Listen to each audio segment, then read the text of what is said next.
Good day, everyone. Psygeeks are back to explain another fundamental concept of living systems, the population dynamics.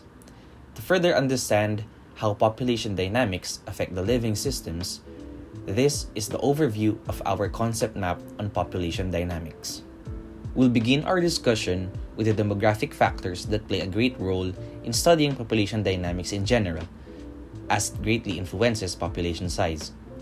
These four factors are namely birth, death, immigration, and emigration. Birth and immigration are sources of increase in population size as they enter the system, providing the means of the addition of species to the population.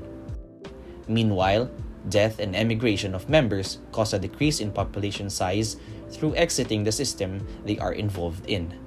The effects of these factors are not mutually exclusive, as it does happen simultaneously. Although it may appear that these components have no correlation, they still affect one another. For instance, if a specific area has a high birth rate, it may quickly surpass its carrying capacity, and if it does not decline, emigration will be the way to stabilize the population. And if a person leaves a specific area of population, he then enters another certain area of population and vice versa. So, the population in which the person leaves decreases, and the population where he or she enters increases. It doesn't change the overall population of the planet, but it does alter the number of people living in a particular country or region. Same with natality or birth, which obviously adds to the population, and on the other hand, the death or mortality rate, which obviously decreases the population. Almost every day someone dies, and at the same time, someone gives birth. Thus, these demographic factors coexist at the same time. Another component that complements population dynamics is population growth, which is being depicted through life tables, survivorship curves, and age-sex structures. Population growth is studied with the use of life tables through summarizing birth and death rates for organisms at different life stages. These rates visualized on life tables are utilized to anticipate if a population grows or shrinks through age-sex structure. Age-sex structure is a cumulative result of past trends in fertility, mortality, and migration, often shown as population pyramid.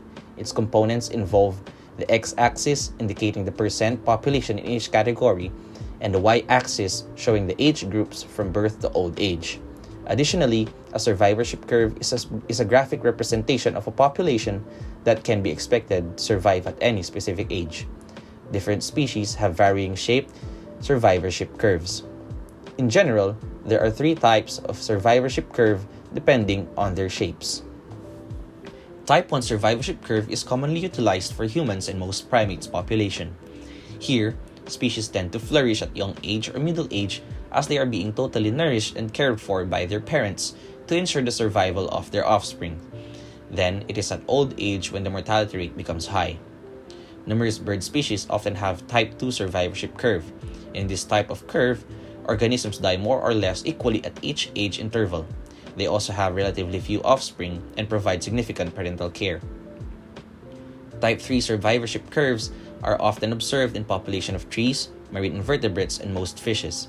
In contrast to type 1, species belonging to type 3 survivorship curves have very few offspring that do not survive their younger years, since parents do not give much care for their offsprings, but organisms that survive the adversity of harsh environments during the young stage relatively have long life afterwards. Additionally, species with this type of curve usually have lots of offsprings at once. There are also two distinct population subgroups as illustrated. These are the Semmelparus and the Heteroparus. Semmelparus species are those that only reproduce once throughout their lives. Opposite to this are the Heteroparus, in which these organisms breed or reproduce repeatedly throughout their lifetimes. Moving on, as shown in the concept map, there are factors such as population regulation that do control the population centered as limiting factors. Density-independent limiting factors are often abiotic. These intrinsic factors affect per capita growth rate by regulating the population growth without depending on its density. Simply, they are not influenced by a species' population size. All species populations in the same ecosystem will be similarly affected, regardless of population size.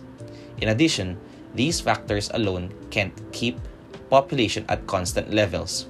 They don't make a correction when there is a large growth in the population size, as their strength is not based on the size of the population. Alternatively, however, they may lead to erratic, abrupt shifts in population size where sporadic, density-independent events may result in the risk of eradicating small populations.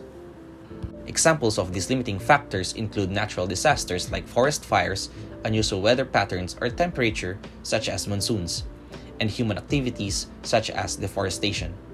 Imagine a forest area that serves as a home to many populations of species. It is well known that organisms such as koalas, birds, and squirrels cannot live without trees. If deforestation is carried out and continues over time, it would wipe out the entire population of the species, making them extinct. As a result, population density has no bearing on it, making it a density-independent factor. Density-dependent limiting factors, on the other hand, are often biotic, as opposed to physical features of the environment.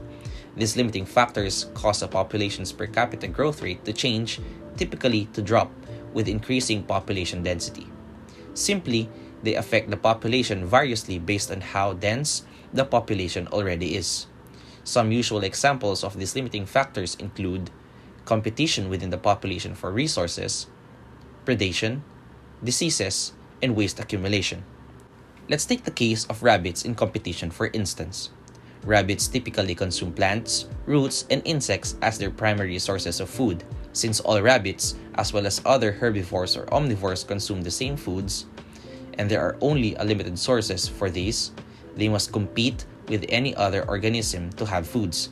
Thus, competition for these resources will have an impact on the carrying capacity of the rabbits. Moreover, in density-dependent limiting factors, a population's size subsides at an environmentally determined maximum, termed as the carrying capacity, leading to a logistic pattern of growth. Hence, the logistic growth model increases rapidly, then slows down after reaching carrying capacity. It commonly utilizes S-shaped graphs to be visualized. To specify, an area's population is made up of related species residing there. The population grew, which considers the population density, the birth and death rates, and the direction of increase in population size and increase. The volume of people in an area will rise over time or have a steady improvement, as long as there are sufficient resources. Human populations, however, are unable to expand indefinitely due to the fact that they will ultimately run out of natural resources such as water, food, sunlight, and space. Growing population will continue to decelerate as these commodities start to become scarce. Logistic population production is the process by which a populace growth rate declines as its size increases.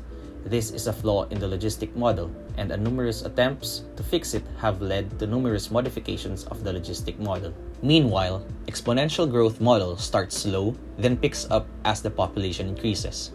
Here, there are unlimited resources forming a J-shaped graph, seen to be increasing over time without a carrying capacity being reached.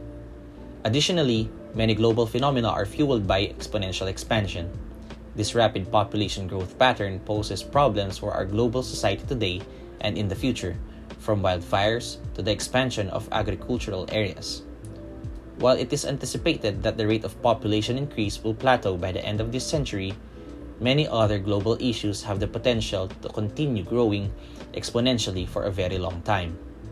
Whatever the future holds, having a solid grasp of people, the environment, and the shared world that we all live in includes having a comprehension of this fundamental mathematical concept.